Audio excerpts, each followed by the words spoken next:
Bonjour encore, chers étudiants. Nous sommes maintenant à la leçon 4 de notre petite étude sur l'herméneutique. Avant de commencer à développer notre thème pour aujourd'hui, j'aimerais vous rappeler où nous sommes dans l'étude. Le premier jour, dans l'introduction, je vous ai dit qu'il y a 3 étapes générales pour avoir une bonne herméneutique. D'abord, il faut comprendre le message originel. Il faut comprendre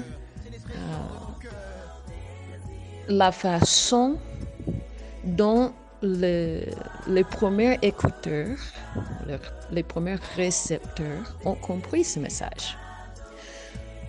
Donc, pour arriver à cette compréhension, il faut considérer tous les différents niveaux de contexte. Et c'est là où nous sommes. Nous sommes toujours dans le premier niveau de contexte, le contexte global. Et jusqu'alors, nous avons parlé des 2 aspects du contexte global. Nous avons parlé de la place d'un passage quelconque dans la révélation progressive. Nous avons parlé de la situation géopolitique. Particulièrement, j'ai parlé du côté politique. La situation internationale, la situation nationale. Qu'est-ce qui s'est passé? Pour vous expliquer encore un peu l'importance de ça, si quelqu'un va expliquer dans le futur certains messages qui ont été prêchés, même certaines hérésies qui ont été promulguées pendant l'année 2020, il faut vraiment comprendre qu'il y avait un problème de COVID, il y avait une pandémie internationale, mondiale, qui a affecté les prédications partout dans tout le monde. Ça va former l'arrière-plan de dites prédications. Donc c'est la même chose quand nous regardons dans la Bible. Dieu a agi, il a parlé aux situations particulières. Donc il faut chercher à connaître ces situations. On a parlé déjà de ça. Je n'ai pas mentionné et je n'ai pas le temps de le faire ici. Mais dans le contexte global aussi, il faut considérer la géographie. Je vais toucher ça un peu avec l'explication de votre devoir sur le livre de Jonas que je vais faire le vendredi. Mais je vous dis déjà, faites attention, prendre une carte lorsque vous allez lire et relire le livre de Jonas. Il faut considérer, analyser un peu les personnages principaux de l'époque, soit ce que la Bible elle-même nous dit par rapport à ces personnes, à ces personnages, et aussi ce que nous pouvons découvrir d'eux dans des sources extra-bibliques. Il faut considérer aussi la situation religieuse. Est-ce que tel passage était donné à une époque de réveil? Est-ce que c'était donné dans une époque de grosse idolâtrie? Est-ce que c'était donné à une époque de froidure spirituelle, mais pas d'idolâtrie, comme par exemple le livre de Malachie? Donc la situation religieuse, qu'est-ce que c'était? Mais aujourd'hui, nous voulons considérer l'analyse du livre en question, le livre dans lequel se trouve le passage que tu veux étudier. Ici, nous rentrons vraiment dans le texte biblique, mais aussi il faudra un peu de recherche, même au-delà de ça.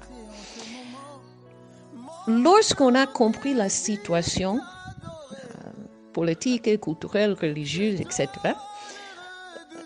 d'un passage ou derrière un passage, nous cherchons à comprendre maintenant le message de Dieu à dite situation. Que nous connaissons la situation, maintenant, qu'est-ce que Dieu a voulu dire? Et pour ça, bien sûr, nous devons fixer plus ou moins la date, quand même la date des événements. Et ça n'est pas trop compliqué, sauf pour 2 livres. Il y a 2 livres dans l'Ancien Testament qui posent vraiment des problèmes au niveau de la date. C'est Joël et Abdias. Mais heureusement, dans ces 2 cas, les différentes dates proposées ne changent rien du message, heureusement. Nous devons considérer l'auteur quand c'est possible de le connaître. Il y a beaucoup de livres anonymes. Pas grave. Mais si c'est possible, nous allons chercher l'information sur l'auteur. Parce que ça aussi peut nous aider dans l'interprétation de ces écritures. Par exemple, Ésaïe. Ésaïe, c'était probablement de la maison royale. Il avait une éducation vraiment supérieure. Et ça a affecté maintenant sa façon d'écrire. Son hébreu, c'est l'hébreu le plus élevé de l'Ancien Testament. Et il utilise beaucoup de poésie. La poésie hébreu. Encore, c'est un peu difficile de reconnaître dans les traductions en français. Mais, c'est-à-dire, il y a beaucoup de métaphores, il y a un niveau de langage que nous devons prendre en compte lorsque nous allons interpréter ces livres. Son livre, ces différents passages. Donc, nous devons considérer ce que nous pouvons connaître de l'auteur et surtout, nous devons connaître les récepteurs. Qui étaient les récepteurs? Et ça va nous indiquer aussi la raison pour laquelle le livre a été écrit. La question des récepteurs, pour comprendre leur situation culturelle, etc., encore va vous renvoyer dans l'histoire. Pour expliquer un peu ces éléments et leur importance, je veux prendre un livre un peu facile parce que c'est clairement dit, ces différents éléments sont plus ou moins clairement dits dans le livre. Et c'est le livre de Jean, l'évangile de Jean. Le livre de Jean, d'abord, l'auteur est auto-indiqué. Dans le chapitre 21, verset 4, il dit que le disciple qui était avec Pierre, le disciple que Jésus aimait, c'est celui qui a écrit ce livre. Et quand tu lis les différentes références dans le livre de Jean, dans l'Évangile, tu vas voir que c'est une claire référence à Jean, fils de Zébédée. Il était probablement le plus jeune de tous les disciples. Il était probablement un jeune ado lorsque Jésus lui a appelé. La date de la rédaction de son évangile, c'est vers l'année 100. C'est intéressant. Souvent, nous disons que le livre d'Apocalypse, c'est le dernier livre de la Bible, mais il n'est pas vrai. Encore, je sais qu'il y a des gens qui disent n'importe quoi, mes frères, mais le fait qu'il y a des gens qui disent n'importe quoi ne change rien de la réalité. Voilà pourquoi je vous encourage de faire la recherche interne, c'est-à-dire ce que la Bible elle-même dit, et la recherche externe, ce qu'on a parlé dans la leçon chapitre 3. Un disciple direct de Jean, c'est-à-dire quelqu'un que lui-même il a gagné au Seigneur et il a disciplé, il a encadré et développé dans le ministère, s'appelait Papias. Et c'est Papias qui a écrit que Jean a écrit son évangile après la mort de l'empereur Domitien. L'empereur Domitien est mort l'année 96 et c'est lui qui a envoyé Jean à l'île de Patmos Nous connaissons d'Apocalypse 1 que Jean a écrit le livre d'Apocalypse lorsqu'il était sur l'île de Patmos. Mais lorsqu'il est rentré à Éphèse après la mort de l'empereur, il a écrit son évangile pour répondre aux problèmes qu'il a aperçus dans l'Église lors de son retour. Son évangile est un évangile général, c'est-à-dire il n'est pas focalisé comme le livre de Matthieu, principalement pour les Juifs, ou comme le livre de Marc, qui donne des explications pour les Romains. Jean écrit à une audience beaucoup plus grande, dominée, caractérisée plutôt par la culture grecque. Il était à Éphèse, qui était vraiment un grand centre de la culture grecque. Je ne dis pas le grand centre, ça c'était probablement Athènes, mais un grand centre de la culture grecque. Et il a traité avec une église influencée fortement par les philosophies grecques. Particulièrement par la philosophie qui a commencé à gagner de popularité dans la deuxième partie du premier siècle et s'était vraiment développé dans le deuxième siècle, le gnosticisme. Le gnosticisme, c'était une philosophie dualiste, c'est-à-dire il enseignait qu'il y a l'esprit et les choses spirituelles et les choses matérielles. Ce qui est spirituel, car c'est de l'esprit, c'est bon. Ce qui est matériel est mauvais. Maintenant, quand cette philosophie commence à entrer dans l'Église, parce que l'Église, nous devons toujours lutter contre ce que je peux dire les philosophies de notre époque. Et la philosophie de son époque, c'était ça. Maintenant, quand ça entre dans l'Église, nous avons un grand problème avec une doctrine fondamentale du chrétianisme, c'est-à-dire l'incarnation. Parce que la base de la doctrine chrétienne, c'est que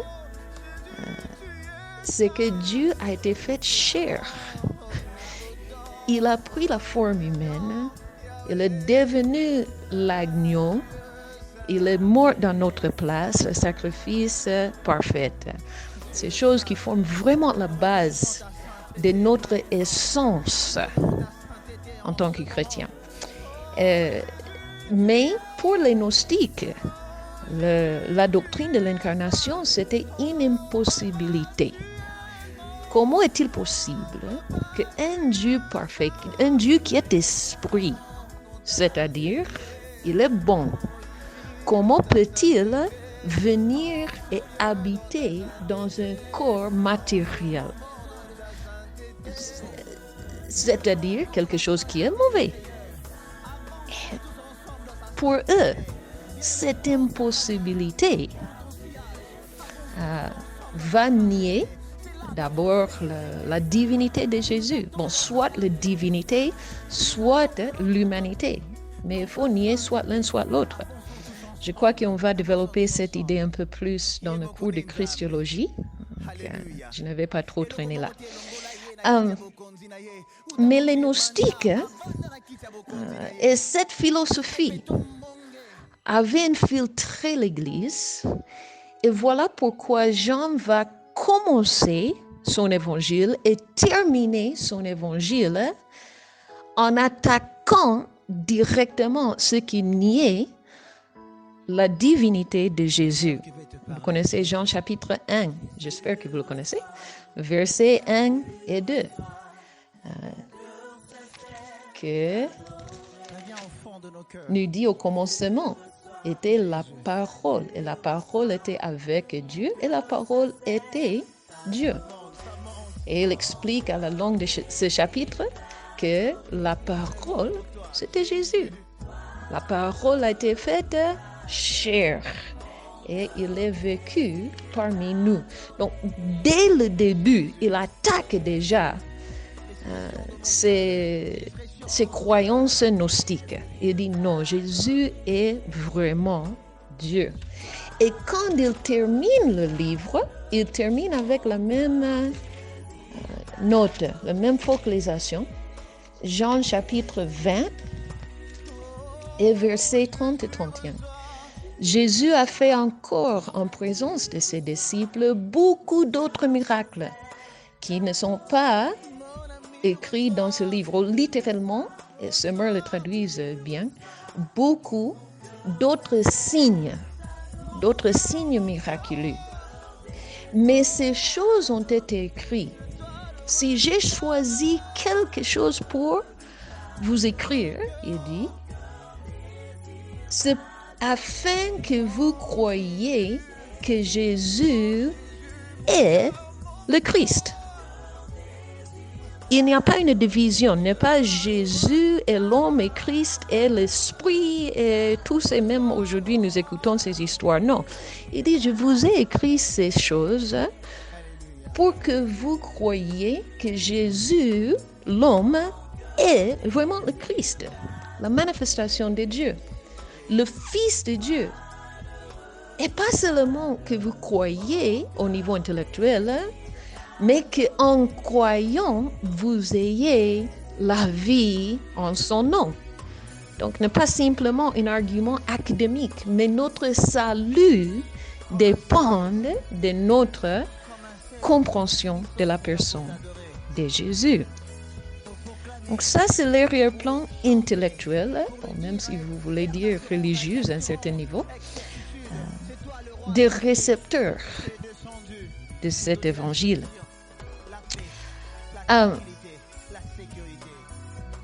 Dans le livre des Jean, comme nous venons de lire ici, le livre des Jean, c'est vraiment bien structuré. Il y a, si vous avez pris un cours basique d'introduction au Nouveau Testament, vous aurez étudié les 7 signes, c'est-à-dire les 7 miracles. Et chaque miracle est un signe.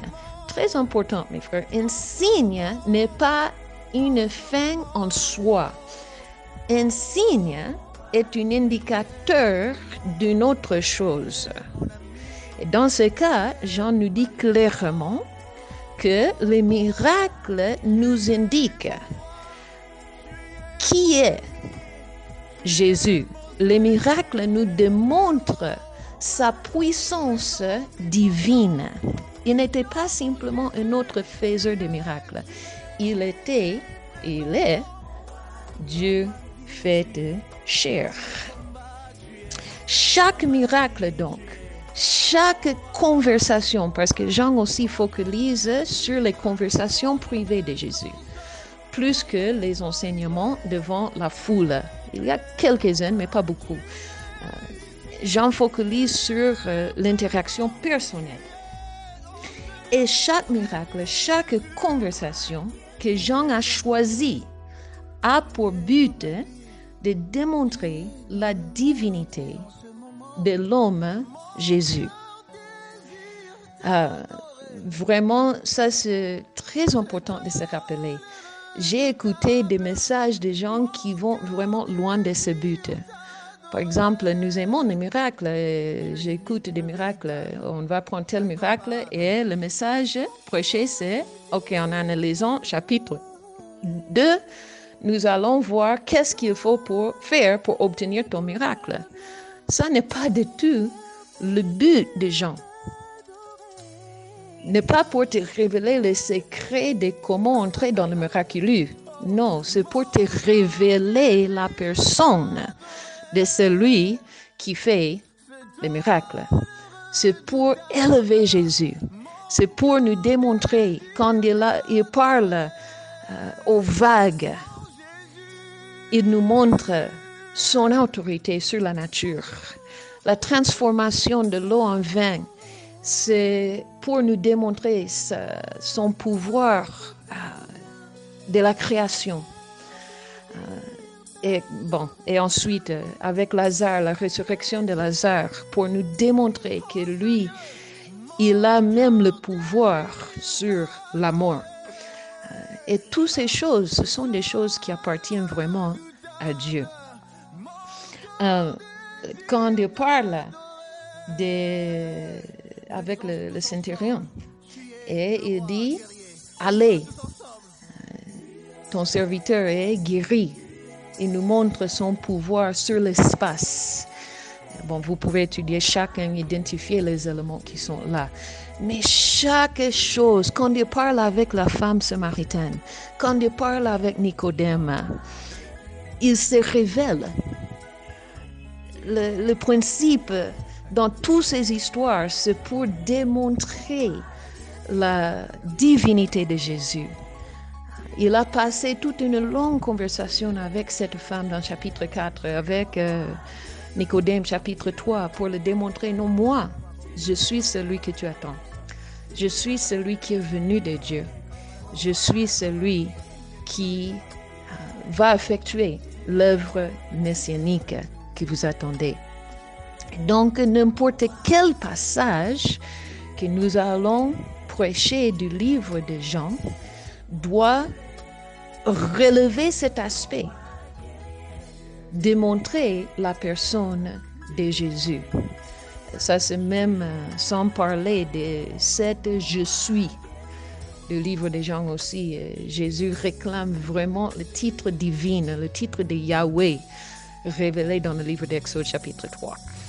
Je suis, avant qu'Abraham fût, je suis. Vraiment des choses radicales que Jean va rapporter ici, que Jésus a dit.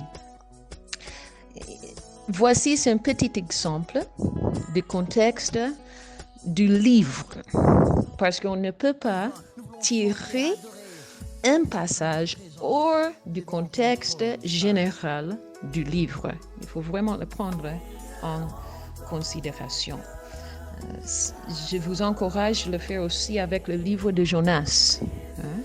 Après que vous avez vu l'arrière-plan historique, politique, géographique, considérez aussi, ça c'est la deuxième partie de votre TP, la deuxième partie, considérez le grand thème du livre.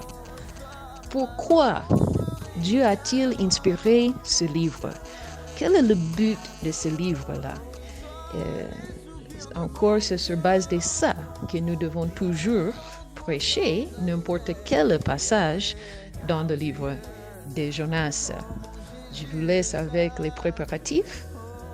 À la prochaine, nous allons étudier ensemble le livre de Jonas. Mais vraiment, j'attends de recevoir vos TP et vos analyses avant que je vais réagir, peut-être ajouter quelque chose.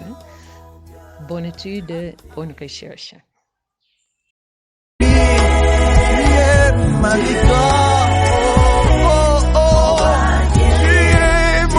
Bonjour aux étudiants fidèles.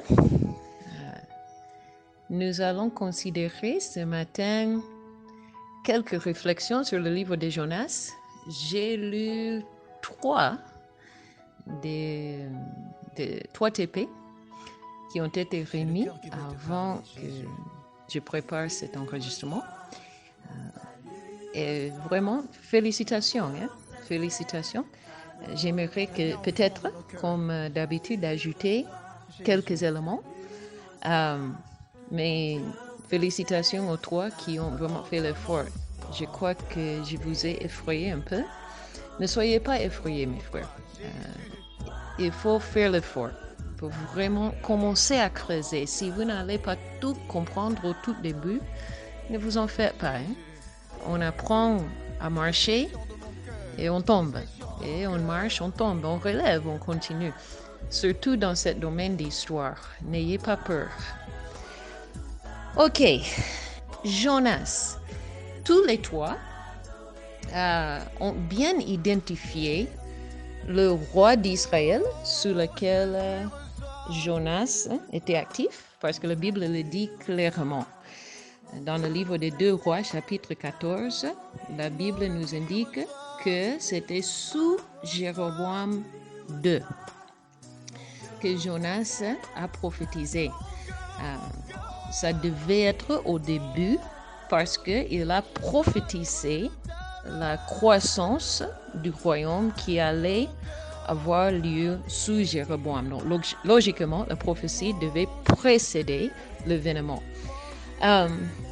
Mais qui était Jéroboam II? D'abord, cette époque, tous ont bien identifié l'époque. Il était le roi 799 jusqu'à 753 avant Jésus, c'est-à-dire la première moitié du 8e siècle avant Jésus.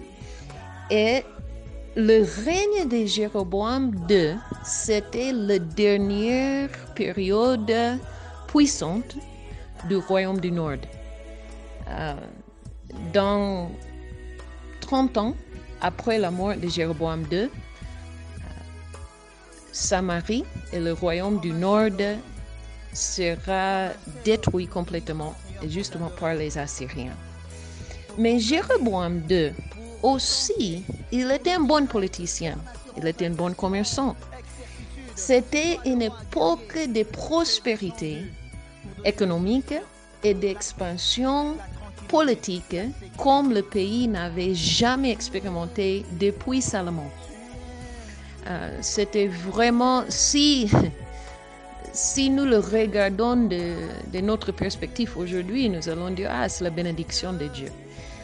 Voilà pourquoi les Israélites, ceux du Nord, avaient du mal d'écouter les prophètes. Parce qu'ils disent, mais regarde, tu dis que nous sommes dans le péché, mais regarde, Dieu nous bénit. Nous avons la paix, nous avons la prospérité. Samarie, c'était un grand centre de commerce. Ils avaient de bonnes alliances avec la Samarie, ce que Assyrie allait affaiblir. Avec même l'Égypte, ils étaient connectés partout, économiquement, pas seulement politiquement. Ils faisaient le commerce littéralement par tout le monde. Nous pouvons voir même dans l'histoire de Jonas qu'il y avait l'accès facile avec le commerce phénicien. Joppe ainsi comme Tarsis, c'était des portes et des colonies phéniciennes. Et les Phéniciens, c'était les experts vraiment mariniers, les commerçants maritimes de cette époque. Et Samaria s'était bien connecté. Donc, de point de vue physique, matériel, Israël, c'était au top. Et souvent, les moments les plus difficiles de prêcher le message de Dieu, ce sont de tels moments. Et Jonas, il prêchait en Israël, mais évidemment sans beaucoup de réussite. Même Jésus il va faire référence plutôt à la manque de repentance de la part d'Israël à l'époque de Jonas. Matthieu 12, 41. Je crois qu'une personne a même mentionné cette référence. Très bien. Donc, il faut imaginer un peu la frustration de Jonas. Quand il a travaillé, nous ne connaissons pas combien des années, dans le ministère, sans vraiment le réussir dans son propre pays. L'endurcissement est terrible. L'idolâtrie qui remonte à l'époque de Jéroboam I, après la division du royaume entre Jéroboam et Roboam. C'était 150 ans plus ou moins avant. Et c'était la même corruption, la même idolâtrie qui n'a pas amélioré. La situation spirituelle est devenue seulement de pire en pire. Et Dieu va dire, OK, laissez ici et allez en Assyrie. Maintenant, considérons un peu l'histoire de la Syrie. une chose très importante, mes frères, quand nous faisons l'analyse, c'est très important de ne pas projeter en arrière les événements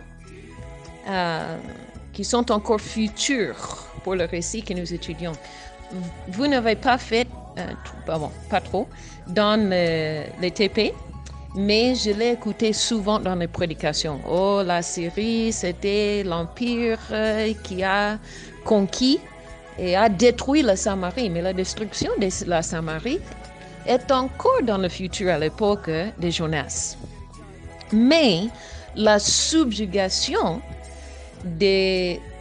d'Israël, du nord, par Assyrie, oui, ça a eu lieu probablement dans l'enfance ou pendant l'enfance de Jonas, pendant le règne du papa de Jéroboam II. Et au début du règne de Jéroboam II. Mais il semble que Jéroboam a pu trouver quand même un peu d'indépendance pour plusieurs raisons. Bon, considérons un peu les rois de la Syrie. Si vous avez trouvé les dates, ce qui est facile, les dates pour le règne de Jéroboam II, maintenant tu peux regarder la liste des rois de la Syrie. Et vous allez voir d'abord l'année 811 jusqu'à 783, c'est-à-dire au début du règne de Jéroboam II. Le roi de la Syrie, c'était Hadad-Nirari le III. Il était très guerrier, celui qui a mis Israël sous tribu. C'est-à-dire, tu peux être plus ou moins indépendant, tu peux avoir ton roi, tu peux faire ce que tu veux, mais tu vas nous envoyer les taxes chaque année. À cette époque, il n'y avait pas trop de guerre avec la Syrie. La Syrie n'avait pas encore fait beaucoup de dégâts, mais bien sûr, ils ont menacé. Ils sont arrivés à Damas, ils ont fait beaucoup de dégâts au niveau de Syrie, justement au nord d'Israël. Encore, mes frères, c'est très important quand vous écoutez ces noms et vous lisez ces noms dans la Bible, d'avoir une carte à côté. Ça va vous aider à comprendre un peu ces mouvements. Mais maintenant, après la mort de Hadad-Nirari, ses trois fils qui lui ont succédé, Salmanessar le 4, Assur-Dan le 3, Assur-Nirari le 5, tous les trois sont appelés dans les chroniques assyriennes des rois soi-disant faibles. Il y a un étudiant qui a répondu dans le TP, peut-être c'était la raison que les Nénévites s'étaient plus ouverts au message de Jonas. Et bon, je peux accepter ça. Je peux aussi proposer, peut-être c'était à cause de la prédication de Jonas qu'il n'était pas assez belliqueux à cette époque, qu'il y avait vraiment un changement du cœur. Vraiment intéressant. Toutes les deux options sont une possibilité. Mais en tout cas, l'Empire à cette époque devenait, ça dépend aussi si Jonas est allé au début du royaume, plutôt du règne de Jéroboam II, ou vers la fin. Quand est-il arrivé à Ninive, nous ne connaissons pas exactement. Il y avait des pestes, une peste, c'est comme Corona, c'est une pandémie. Dans l'Empire assyrien, il y avait des rébellions, il y avait des difficultés au niveau interne dans la Syrie à ces moments. Encore, ça peut soit expliquer la réceptivité ou ça peut être aussi une conséquence de la prédication de Jonas. Ok. Parlons un peu aussi de Ninive, la ville en soi. À cette époque, Ninive n'était pas encore la capitale de la Syrie. il est devenu officiellement la capitale politique de la Syrie sous Sennacherib, c'est celui qui était la menace d'Ézéchias, si vous connaissez cette histoire, j'espère. Mais c'était un grand centre de commerce depuis des milléniums, parce que justement, c'était au bord du fleuve Tigris. Donc, quand nous parlons du roi, ça peut être un de ces trois qu'on a nommés, Salmaneser IV, Assur-Dan III, Assur-Nirari V, ou ça pouvait être comme une maire de la ville, parce que chaque ville avait son roi. Mais probablement, c'était l'empereur. Parce que, à partir du XIIIe siècle, si vous n'êtes pas très fort dans la mathématique, c'est-à-dire les années 1200 avant Jésus, à partir du XIIIe siècle, les rois ont commencé à construire des palais à Ninive et passer du temps là-bas.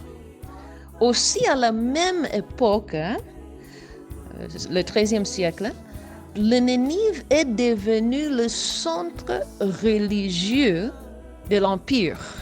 C'était le centre de leur dieu principal, Ishtar. J'ai trouvé ça vraiment intéressant aussi. Peut-être voilà pourquoi Dieu a envoyé Jonas directement au cœur de l'idolâtrie de l'Empire assyrien, ce qu'il considérait la source de leur force. Dans le 9e siècle, seulement quelques années avant notre histoire, un roi, Assur-Nassepal, le II, a déménagé la capitale de l'Empire assyrien à Kalkhu, Kalkhu. Et ça, c'est tout près de Ninive. On peut dire presque partie du même métroplexe. Et il a restauré le temple d'Ishtar. Donc maintenant, la capitale politique est tout près de Ninive et la capitale religieuse est là. Les empereurs passent beaucoup de temps, ils ont des palais que les archéologues ont trouvés dans la ville de Ninive. Ça devait être aussi un peu plus agréable avec le vent là du fleuve et tout ça. Et ce qui est très intéressant, après cette restauration et aménagement du temple d'Ishtar dans le 9e siècle, la prochaine restauration de ce temple n'était que vers la fin du 8e siècle ou après la chute d'Israël. C'est-à-dire, c'est comme si on a laissé un peu l'adoration d'Ishtar à cette époque, où c'était diminué quand même. Encore, ça donne un peu plus de crédibilité à l'historicité de Jonas. Bon, voilà pour notre arrière-plan politique, en bref quand même. Aussi, une autre petite note, la population dans la ville à cette époque, c'était probablement vers 15 000 ou 20 000. Et la Bible parle d'une population de 120 000 habitants. Donc, probablement, c'était comme quand nous parlons de Kisangani, nous parlons de tout qui l'entoure. Et si la capitale politique aussi, c'était tout près, c'était probablement le métroplexe dont Dieu a parlé. Et ça aura du sens, c'est logique. Maintenant, la géographie plutôt, est vraiment important pour comprendre l'histoire de Jonas. D'abord, nous avons vu qu'il était dans le royaume du Nord. La capitale était Samarie à cette époque. Et le royaume du Nord, depuis l'époque de Omri, le papa d'Akab, c'était en proche relation avec les Phéniciens. Jézabel, c'était une princesse phénicienne. Donc, c'était facile pour Jonas d'aller à Jaffa et prendre le bateau pour aller à une autre colonie phénicienne, le plus loin à l'ouest qu'on connaissait à cette époque. Tarsis, c'était sur la côte ouest de ce qui est l'Espagne actuellement. Vraiment loin. Il devait traverser toute la mer Méditerranée. Pourtant que le Nénive, c'était à l'est. La direction contraire. Le Nénive, c'était plus ou moins 1000 km, le chemin qu'il fallait marcher. 1000 km de la Samarie. Jonas a dit, je vais la direction contraire. Pour nous aider aussi à comprendre le thème, je vais y arriver là, à la fin. J'aimerais aussi vous faire réfléchir. Un exercice que je fais souvent avec mes étudiants quand j'enseigne ce cours de prophète mineur. Je leur demande en atelier d'écrire tous les miracles qui peuvent s'identifier dans le livre de Jonas. Et il en a beaucoup. Il en a beaucoup, pas seulement le poisson. La tempête que Dieu a envoyée miraculeusement et Dieu s'est arrêté miraculeusement. Bien sûr, le poisson. La survivance de Jonas pendant 3 jours dans le ventre du poisson, c'était vraiment un autre miracle. Le petit arbre qui Dieu a fait croître et que Dieu a aussi envoyé dans une nuit. Et Dieu a envoyé le ver, il est mort un jour, tué. Et il y a plusieurs miracles dans le livre de Jonas. Et après, j'aimerais que vous puissiez réfléchir un peu. Pour qui Dieu a-t-il envoyé tous ces miracles? La réflexion, c'est intéressant parce que dans la ville de Nénive, nous ne voyons aucun miracle. Dieu n'a pas fait de miracle pour gagner l'attention des Nénévites. Dieu a littéralement bouleversé la terre pour faire que son prophète arrive à Nénive. Je veux rentrer là un peu, mais rentrons à la géographie. Quand vous regardez la carte, vous voyez que Jonas est jeté du bateau au milieu de la mer Méditerranéenne.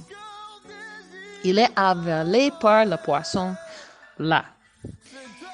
Et nous ne connaissons pas la trajectoire de ce poisson. Mais la Bible dit qu'après 3 jours et 3 nuits, après que Jonas a prié, et je suis sûre qu'il a sérieusement prié,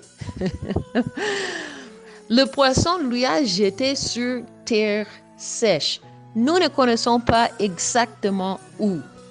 Mais si vous regardez la carte, le lieu le plus proche à Ninive, sur terre sèche, que ce poisson pouvait arriver, c'est plus que 800 kilomètres. Donc, il faut vraiment imaginer. Jonas, déjà, il est affaibli parce qu'il n'a rien mangé pendant 3 jours, 3 nuits. Aussi, il n'était pas vraiment dans de bonnes conditions dans le ventre de ce poisson. Et j'imagine qu'il ne se sentait pas bien. Il sort avec le vomissement du poisson sur la plage. Et Dieu lui dit, il ne dit pas, OK, prends quelques jours pour méditer. Non, Dieu dit, lève-toi. Allez à Nénive, mais Seigneur, quand même, hein? Donne-moi un peu de temps. Non, allez. Donc, Jonas avait minimum, et je répète, minimum de 800 kilomètres de marche à pied pour réfléchir sur les conséquences de la désobéissance. je crois que ça pouvait aussi ajouter à son attitude lorsqu'il arrive à Ninive. Les Ninivites, ils n'étaient pas vraiment des bonnes personnes, mais tous les empires à cette époque, toutes les nations, même toutes les ethnies, même s'ils étaient petits, la cruauté, c'était malheureusement, jusqu'à aujourd'hui, continue une caractéristique de la guerre. Et les Assyriens, c'était des experts en ça. Bien que Jonas n'avait pas probablement expérimenté cette cruauté premièrement, mais en tout cas, ils étaient la première menace, la plus grande menace pour Israël à son époque. Ils sont les gens qui veulent nous manger, bien qu'ils ne l'ont pas encore fait, mais ils sont arrivés déjà à nos voisins là, Syrie, et ils vont arriver chez nous. Et Seigneur, ces gens ne méritent pas le salut. Ils sont trop méchants. Vraiment, je veux vous poser la question avant de continuer. Qui sont vos Nénévites? Qui sont vos Nénévites? Pour Jonas, il dit clairement dans chapitre 4, Seigneur, après que Dieu a pardonné, il a épargné la ville, Jonas dit clairement, voici c'est la raison pour laquelle je n'ai pas voulu venir ici parce que je savais que tu allais le pardonner. Je le savais. Et il n'a pas voulu que ces gens aient le pardon, que ces gens expérimentent la grâce de Dieu, comme lui, il a expérimenté. Peut-être il était aussi fâché avec la situation en Israël, mais Seigneur, en Israël, tu es en train de nous menacer aussi avec la destruction. Tous les prophètes à cette époque. À l'époque de Jéroboam II, il y avait plusieurs prophètes actifs et tous disaient la même chose. Et Seigneur, maintenant, tu as pardonné les Ninivites, mais tu continues à nous menacer, nous que nous sommes ton peuple. Et comme Jésus a dit, plusieurs années après, mais les Ninivites ont repenti. Donc, considérons le thème. Jonas, c'est vraiment intéressant parce que parmi tous les prophètes, il est le seul que la Bible donne des détails quand même d'un ministère auprès des païens. Souvent, nous écoutons, et j'espère que nous ne le disons pas, que dans l'Ancien Testament, Dieu s'était préoccupé seulement pour Israël. Vraiment, il faut prendre un bon cours de Missio Dei pour que cette idée soit détruite. Mais le livre de Jonas en soi peut déjà détruire cette idée. Je crois que le grand thème du livre de Jonas, c'est l'amour de Dieu, même pour les nations païennes. L'amour de Dieu, même pour les nations païennes. Vraiment, Dieu n'a pas eu pitié de Jonas. Il a tout fait. Il a bouffeté sérieusement Jonas pour que Jonas arrive à Ninive. N'importe le prix, peu importe ce qu'il fallait faire, mais Jonas doit arriver. Les Nénévites aussi doivent avoir l'opportunité. Ça, c'est le grand principe, que Dieu aime même nos ennemis. Ça, c'est le grand principe. Maintenant, l'application, vous-même, vous allez faire. Je répète la question, qui sont vos Nénévites? Laissez même aujourd'hui que Dieu commence à vous parler. Les gens que vous dites sont trop méchants, ils ne peuvent jamais répondre à l'évangile. Tu ne connais pas ça. Peut-être même ces méchants Assyriens qui aiment brûler vif le captif. Ok, mais tu ne connais pas le soif pour le vrai Dieu qui est au fond du cœur. Donc, ouvre votre cœur aujourd'hui. Laissez que le Saint-Esprit commence à vous parler et que si Dieu veut vous envoyer chez vos Nénévites, peut-être c'est une ethnie voisine, tout proche. Peut-être ce sont les musulmans. J'écoute ça trop. Ce sont des gens méchants. Mais je vous dis, mes frères, je suis en train même de le voir ici à Kisangani. Il y a beaucoup de musulmans qui ont soif d'écouter de l'amour de Jésus. Allez leur parler. Que Dieu vous bénisse.